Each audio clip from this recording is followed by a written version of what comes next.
Studying up on our gubernatorial race, it's time for Rec Sports Center.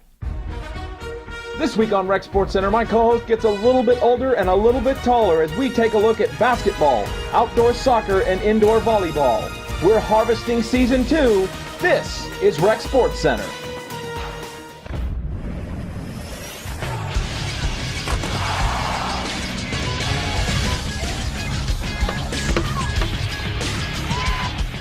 And things have got a little bit different here at the front desk. Welcome to the Season 2, Week 1 episode of Rec Sports Center. I'm Adam Koppel. And I'm Charlie Moynihan. He's a little bit new here, but we're not going to beat around the bush. We're going to go straight to the game of the week this week. Let's get down there and catch the recap. Let's do it.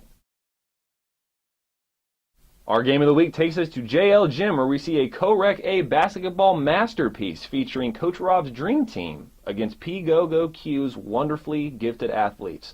Let's go down to the action. From the sidelines at JL Gym, we see the two teams gearing up, chatting, getting ready for battle. Here comes the tip-off. Rob's dream team gets an early lead with the ball, but the PT gets it right back, going right towards the basket. There's an easy score.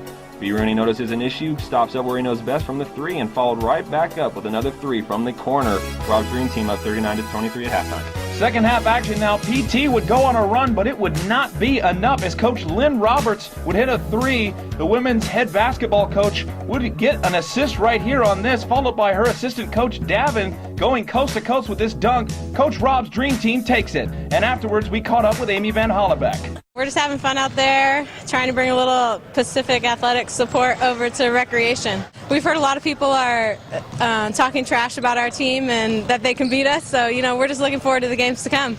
And that brings us to our basketball power rankings. First in men's A, up top we see we've got French Blue, who picked up 2 victories in the first week, one by blowout, the other by 3 lonely points. And in last place, the Sage Heroes, who start the season with a disappointing loss.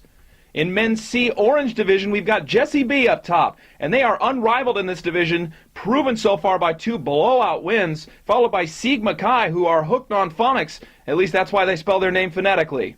In the men's C South Division, first place goes to the Firebenders. Harrison had his team ready so far, and they are 2-0. And in third place, Lofen de Klopp. Phonetically funny phrases only go so far, kids. That is alliteration for you. In the Co-Rec A division, up top, on the heels of their victory in the game of the week, Coach Rob's dream team. And in second place, the Wu-Tang Clan. And conspicuously missing from that team is DJ Wu Factor. Rumor has it that she left to Chicago for the money. And in the Co-Rec C East division, we've got Shoot It and Boot It up top, and their momentum is tremendous moving forward. And in last place, Team Fat, and there is a good chance they'll be better next week. In the Co-Rec C West division, we've got low expectations in first place, and they had low expectations but have seen big results so far. And in third place, Team Pringles, who got a bye week to snack on their namesake. And lastly, in the women's division, we've got Honey Bunches in first place, and their solid win earns them the top spot, followed in third place by Team Theta, who suffered a tough loss, but don't count them out yet. And that's going to wrap up our Week 1 basketball power rankings. Now, I'm not an expert on basketball, but I do know somebody who is. So follow along with me as we go through our basketball highlights.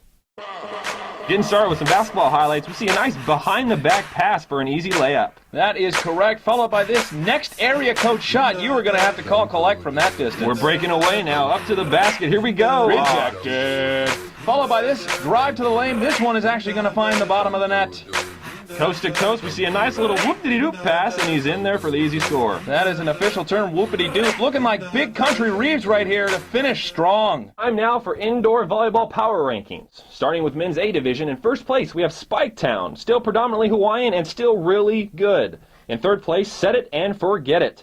It's a tough division to play in, folks, but there is some hope of improvement. In men's C division, in the top spot, we have Set It and Regret It, who cruise to a 1-0 record. In third place, we have the Wild Cards. The first lot does hurt, but they can only move up. In women's division now in first place, we have You Got Served, and Theta did in fact show up to play. Trailing in third place, MFC, without a win, but hey, they still looked good. In the Co-Rec division, for first place, we have the P-Go-Go Q's, which if you're studying at home is the team name for the lateral rotator group of the hip. And by the way, they look dominant.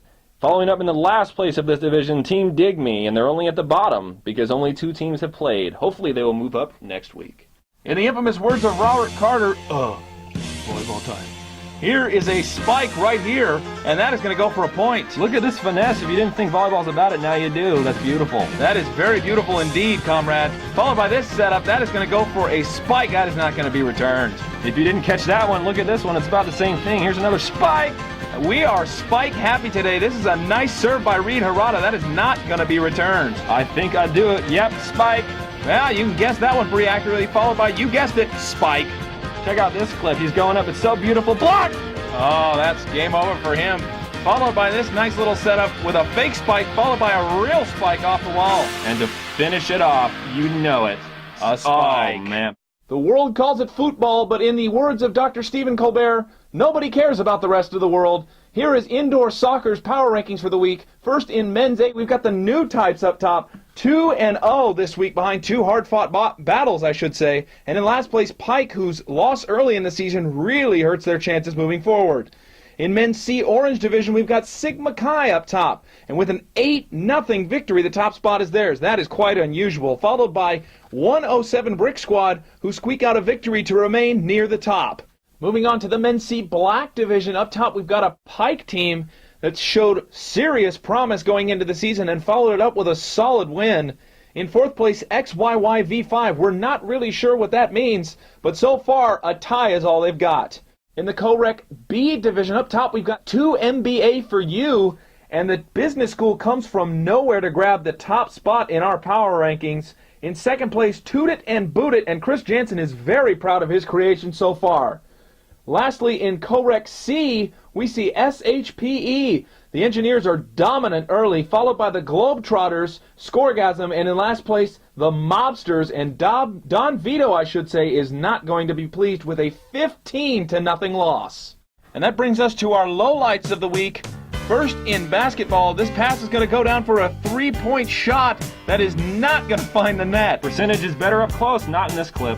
Take a little bit longer, you're going to turn to stone, still not going to get a basket. Again, we have a nice air ball.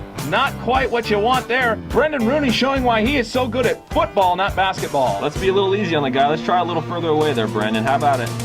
Oh, it's an air ball. Taking time out of her busy cycle class, here's Amy Van Hollebeck showing you what not to do on a layup. This is what not to do on a far three, and that is to not hit anything. Followed by this pull-up jump that is so short you can't even see it. Sharing is caring, but not when it is towards the other team.